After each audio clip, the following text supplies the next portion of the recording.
Взываешь к Отцу, ответа все нет, и силы слабеют твои.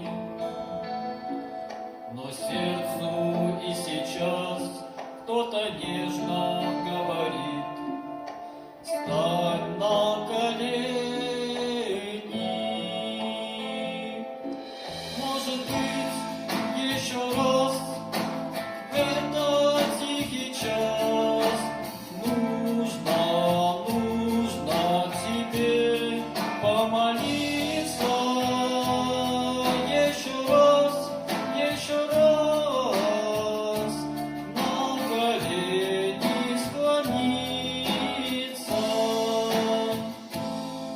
Ты взываешь к Отцу, ответа все нет, и вера слабеет твоя.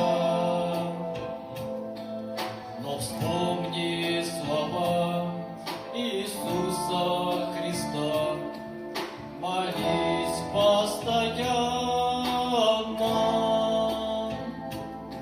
Может быть,